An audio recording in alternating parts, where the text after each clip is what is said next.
I would now like to introduce our keynote speaker, ladies and gentlemen. Mr. Ross Brown, Executive Director of Brown Brothers of Milawa. Mr. Brown will speak on the topic of finding success and retaining the passion in a dramatically changing wine business. Ladies and gentlemen, will you please welcome Mr. Ross Brown.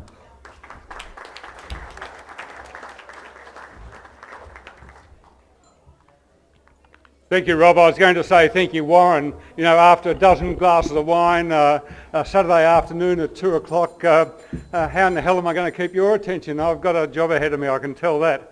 So I'm going to try quite hard. But sitting around the tables today, I've actually had all my stories almost taken. I've been talking to Grant Burge and others who've been able to tell me about the great life they had in the wine business. And really, that's what I want to talk to you about. Why in the hell are you all here on a Saturday afternoon drinking bottles of wine? There's something about wine, there's some passion in this industry that is quite extraordinary. It is extraordinary because we find ourselves in a business for a lifetime. I sometimes wonder, is it that vision of sitting on the veranda, sharing a glass of wine with your friends, and is that the hook, the line and the sinker? I think. But how good is it to grow something that's got your name on it? How good is to produce something that exudes all that hard work you do out in the paddocks? Something that you can actually bring to the table. How many raw materials can you actually take and bring it to the table as part of your lifestyle? Not many. And the wine industry does that absolutely beautifully. This is a great industry. But this great vision of sitting on the veranda with a glass of wine with your friends, after 50 years, I have to say, it's an illusion to a lot of us. The wine industry is not simple, it's not static, and it's always going somewhere new. And if you don't see it as something that's growing and developing, you get caught in this sitting on the veranda bit, and it doesn't quite work. Because there's a great big step between being a aspirational weekend winemaker and taking this business on as a lifestyle and as a business for a generation. When people say I'm going to go in the wine business, I say, doctor, keep your day job. And they sometimes listen. But the realities are that this industry has had sensational times. It still has sensational times. And my discussion today is about what is it that keeps this passion? What is this love? Where does it come from in the wine business? The 1970s and 1980s, I was talking to Ian McRae about this, they were fabulous years. The 70s and 80s in the Australian wine business was like there was no tomorrow. We had a business growing at 20% a year. Can you believe it? 20% growth of 25, 30% a year. We went through the most extraordinary growth in those years, and we saw a family business with my mum and dad and my three brothers. We actually had this most extraordinary growth. And we sort of saw something that we couldn't believe, a family farm emerge into a relatively large business in that 15 years. There was a couple of things that worked really well for us. At our family, we had a special culture. That culture was about coming around the family table for morning tea, to sit down as a group and make a decision about what we're going. My mum, my dad, and the four boys. No bank managers, no accountants, none of those sort of troubles around the table. We actually got on pretty quickly, made pretty good decisions. But it was a de facto board meeting in all reality, and the tea lady was my mum, Patricia. And if you missed out on the discussion, you could catch up with her later, and she'd actually bring you right up to date. And so there was this very, very dynamic interface of discussion and talk about the business and decision making. You'd make a decision in the morning, you'd implement it in the afternoon, you'd talk about it the next day. It was fast, furious, and I'd have to say they were the most exciting years of my life, being able to see the business sort of dynamically grow in those 70s and 80s years. The tea lady was pretty smart. She loved her boys, she loved the family table, and she used to do sneaky things like making the teacups so hot it'd take you half an hour to be able to drink a cup of tea because she'd like to keep us together around the table. And this was the sort of environment that we were able to grow and see the business change from a family farm into a growing and developing winery. I think MBAs have been made out of this. being able to have all the stakeholders around the table, having open discussion, decision making, implementation, review and move on. They were the things that we tried to retain as the business has grown, because those years were the dynamic years, and they were the ones where you suddenly say what it is we have to retain to see a business continue to thrive. We were very lucky that there was a natural division of labour in our family. My eldest brother John was scientifically minded. He looked after all the winemaking. My brother Peter was an outdoors guy. He looked after the vineyards. As you can tell, I talk too much. You'll probably work that out in the next half hour. Sorry, Warren. And in reality, we had a business, and my younger brother Roger developed new vineyards. So we had a team that actually worked really, really closely together. This might sound like happy families. It in fact was happy families, because we all had a vision about where the industry was going, and had clarity in terms of what we wanted to do and how we wanted this business to grow. But the wheels started to fall off. The business was growing so quickly, and we had no HR department, we had no disciplines, we had, there was jobs and people got a job and they just went and did it. No job descriptions, no occupation, health and safety, absolutely nothing. And my brother John at that stage put his hand up and said, I'm going to relinquish the role of head winemaker. I'm going to take over as CEO. My dad stepped aside, and we started to put some real structure into the organisation. And that was when Brown Brothers really changed from being a laissez-faire family farm into a corporate structure that actually started to have some real disciplines about it. A pretty interesting period of time, a real time of change. Those growing pains, now in hindsight, were actually pretty normal. But when those things are happening around you, you don't actually know what's going on. And it was really, we actually decided we'd actually created the monster. We're working 18 hours a day, we're working harder than we ever wanted to, and we're going backwards. And we suddenly realised that we had to change the structure. We got lucky, about business and luck, when planning an opportunity meet. But this luck was a couple of people left their Melbourne businesses. They wanted to get out of the city, come up and live in our area, and they got caught up with our growth and development. These guys were in their 50s, early 60s, lifetime experience in business, and they came and brought wisdom with them. That wisdom they actually brought into the company, and that wisdom was about growing a business bigger than where we were. And these people brought the external knowledge and skills that helped us take the business to the next stage. My brother John, who had taken on the role of CEO, started to study family business, thinking about what it is you have to have in a bigger business than a family farm to be successful. He was extraordinary, and he worked out that what is world best practice? What are the disciplines you have to put into a business? Then all those lovely things started happening. You had to have an HR department, we had to have job descriptions, but all those things are absolutely necessary.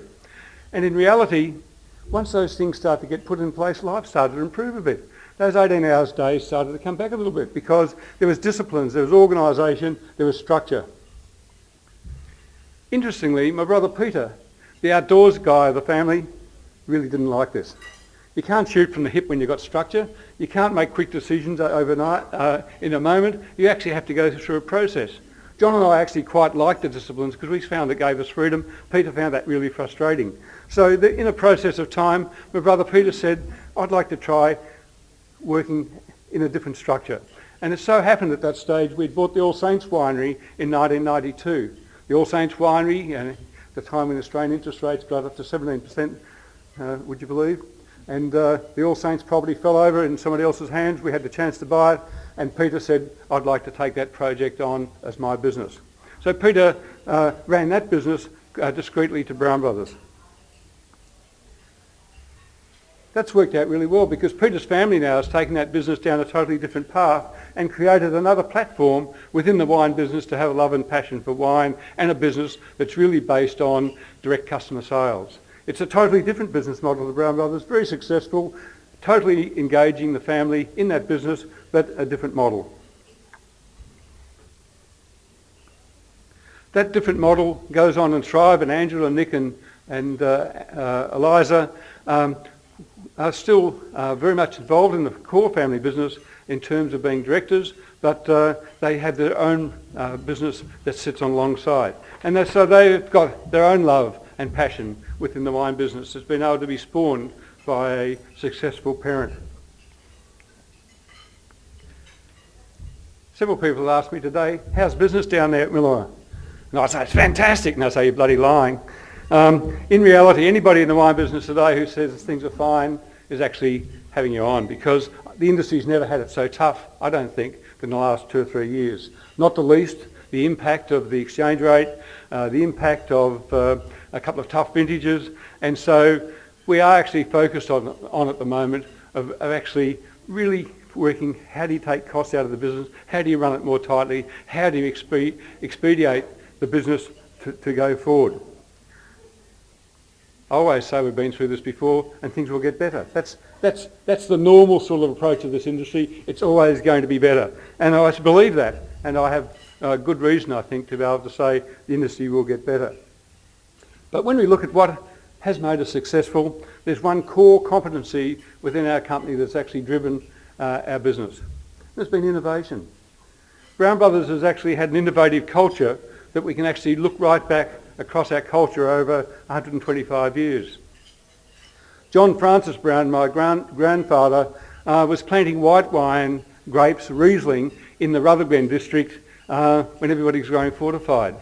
Francois de Costello, the viticulturist of Victoria, was advocating making table wine when 90% of Australia's production was fortified. And my grandfather picked up on that. And so we were doing things differently right back 100 years ago. But that culture has stuck because my dad was always one who went out and did things differently. He developed Botrytis Riesling. The first Botrytis Riesling in Australia was made by my dad. He started pre-draining and using refrigeration. Refrigeration, I have to advise you, was going into Wangaratta, buying a truckload of ice, bringing it back, putting it in a tub and pumping the wine through cold water. That was what refrigeration was in the 1960s. But that made wonderful Riesling, and that gave a lot of success, a lot of awards, and a lot of acknowledgement. My brother John developed Tarango, which some of you probably enjoyed, Orange, Muscat and Flora, wines that are really off the wall but have been really core competencies that allowed us to do things differently. Lots of excitement, lots of fun, and then we built a winery called the Kindergarten Winery that allows us to lead the industry with research and development. So there's always been this sort of driving innovation behind the scenes that actually has given us a lot of excitement and a lot of pleasure in trying to be first and different to the market rather than just the next bottle of great Cabernet or Shiraz. The result of that is that 60% of the wines we sell today are wines that we didn't have for sale 15 years ago. Prosecco, Moscato, Dolcetto, Siena, wine styles that are still relatively new to the market, but they really make up a very important part of our range, and that allows us to play in this game with some points of difference that are really pretty important to be able to be competitive. Of course, to have wine styles that are interesting, you have to have vineyards that have some difference. And we've pushed our vineyards, some of them right up in the high country where John Love is, right up in the Whitlands country, right up in the highest possible part of Victoria, and that's where the cooler varieties, the sparkling wines particularly thrive. The other end of our what we do, and where we've really been able to coin this passion and love of my mother's, was to launch a range of wines after my mother, Patricia. The tea lady actually got to us a little bit, and I had to go to her and say, Pat, can we use your name on the label? And there was a dead silence for a while and said, Ross, that's fine, but they better be bloody good. And so when we make Patricia, we still have this in the back of our mind. And we call it our luxury wine. Luxury in the sense that the winemakers actually get a free ticket. They're given the checkbook to go out and make the best wine you can possibly make, nothing, no holds barred. So luxury in terms of winemaking, which flows on to giving us something pretty exceptional. Most recently, of course, and the latest excitement, and this passion and love in the business is about where there's excitement, has been Tasmania. And Tasmania has given us a chance to see something quite different. And little home truth. Judy and I love camping, love fishing. We've been going to Tasmania for years, and when we came to have a negotiation about buying property in Tasmania, I was taken off the job because we just weren't going to be objective, because we would have said yes almost to anything. And consequently, since we have got involved in Tasmania, we are saying yes to anything because we just go down there so often. But the results have been really interesting because out of Tasmania we've found some really low-hanging fruit, because the brand Tasmania the image of Tasmania across the country is fabulous in the customers' minds, and we've found that we've been able to grow and develop that business pretty successfully.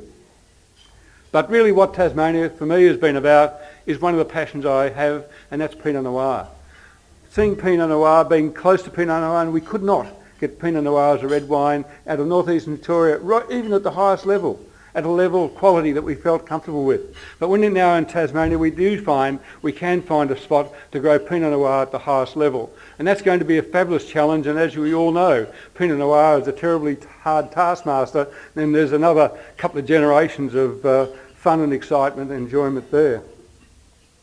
So, when I sit on the veranda now, I do enjoy the veranda. I do enjoy inviting my friends to come and share a glass of wine that's come from all this work. But what I do also enjoy is having the next generation on the veranda as well. And it's in this environment of perpetuity of one generation to another that you can actually have the desire to see this industry continue. So all I can say is it's a great industry. Enjoy. Thank you.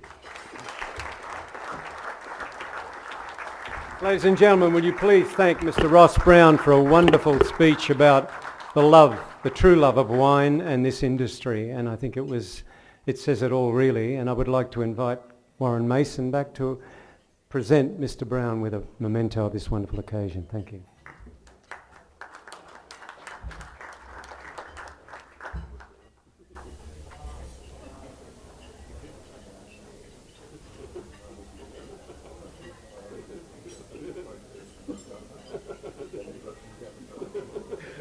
You got enough?